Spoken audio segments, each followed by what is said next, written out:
महात्मा बुद्ध बहुत समय पहले नेपाल की तराई में सुद्धोधन नाम के प्रसिद्ध राजा थे। उनकी राजधानी कपिलवस्तु थी। उनके पुत्र का नाम सिद्धार्थ था। सिद्धार्थ 7 दिन के ही थे जब उनकी माता महामाया का देहांत हो गया। उनका लालन पालन उनकी मौसी महाप्रजापति गौतमी ने किया। सिद्धार्थ को विद्वानों द्वारा सभी प्रकार की शिक्षा दी गई। वे तीक्ष्ण बुद्धि के थे, जो पढ़ते याद हो जाता। वे राजा के पुत्र थे, अतः उन्हें युद्ध के सभी कौशल सिखाए गए। अभ्यास हेतु उन्हें शिकार के लिए वन भी भेजा जाता था। वे बड़े संवेदनशील थे। शिकार करने के बजाय वे सोचते कि क्या पशु पक्षियों को मारना ठीक है। पशु पक्षी तो बोल भी नहीं सकते। उनका विचार था कि जिसे मैं जीवन नहीं दे सकता, उसका जीवन लेने का मुझे क्या अधिकार है। वे बिना शिकार किए ही लौट आते। बालक सिद्धार्थ जिज्ञासु प्रकृति के थे। उनके व्यवहार में अनोखापन था। विद्वानों ने भविष्यवाणी की थी कि वे एक दिन अपना घर-बार त्याग कर सन्यासी हो जाएंगे। वे संसार को मानवता की शिक्षा देंगे।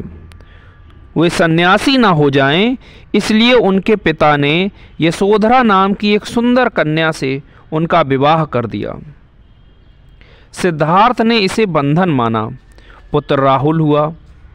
पिता ने बहुत प्रयत्न किया कि गृहस्थ जीवन में उनका मन लगे, परंतु सिद्धार्थ का मन कभी भी परिवार और राजकाज में नहीं लगा। एक दिन सिद्धार्थ नगर भ्रमण के लिए जा रहे थे। मार्ग में उन्हें एक वृद्ध मिला।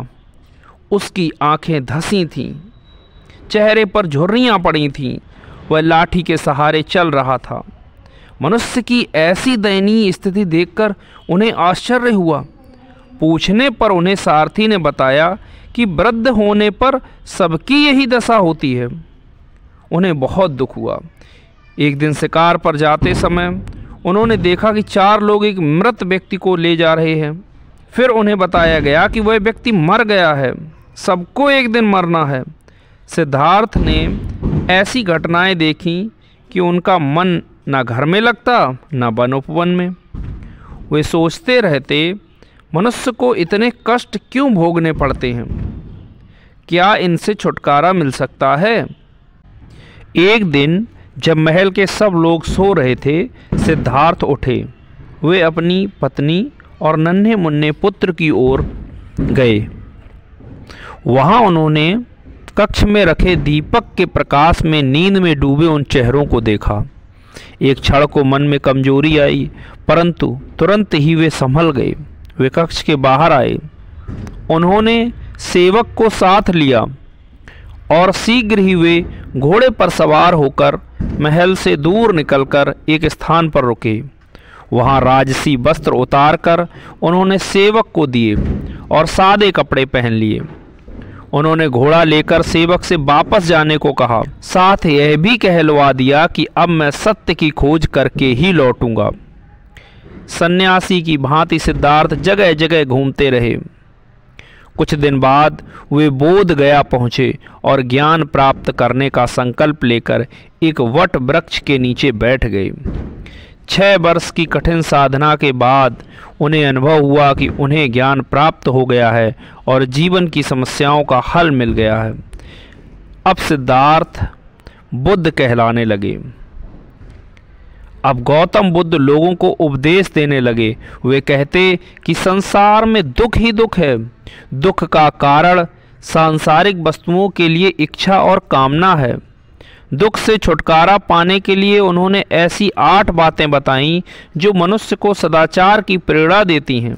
महात्मा बुद्ध कहते थे, अहिंसा का पालन करो, किसी को सताओ नहीं, हत्या न करो, पशुओं की बलि देना ठीक नहीं है। उन्होंने कहा कि भाईचारे का जीवन अपनाओ, प्रेम का व्यवहार करो, पवित्रता से जीवन बिताओ, सत्य का पालन करो, घृणा को घृणा से नहीं बल्कि प्रेम से जीतो। प्रेम से घृणा खत्म हो जाती है। दूसरों के दुख को देखकर प्रसन्न होना अच्छी बात नहीं है। गौतम बुद्ध कहते थे कि दूसरों की भलाई करो, परोपकारी से मित्रता करो, दया, स्नेह और करुणा अपनाओ। स्नेहपूर्ण हृदय सबसे बड़ा धन है। दुर्गुण बुरी चीज है, उसे पनपने न दो, अपने दुर्गुण दूर करो। उन्होंने सागर की तरह गंभीर बनने की सीख दी, अच्छे विचारों को रत्न बताया और मन को जल के समान रखने को कहा। उनकी शिक्षा थी कि धैर्य से काम करना चाहिए। सहनशीलता से मन काबू में रहता है। उन्होंने किसी का अपमान करने को मना किया। बौद्ध धर्म को मानने वाले सभी वर्गों के लोग थे। भिक्षुओं के रहने के लिए बौद्ध विहार बनवाए गए। स्वाध्याय तथा बौद्ध धर्म के प्रचार प्रसार में बौद्ध भिक्षु अपना जीवन व्यतीत करते थे। थोड़े समय में ही गौतम बुद्ध भारत के अनेक भागों में प्रसिद्ध हो गए।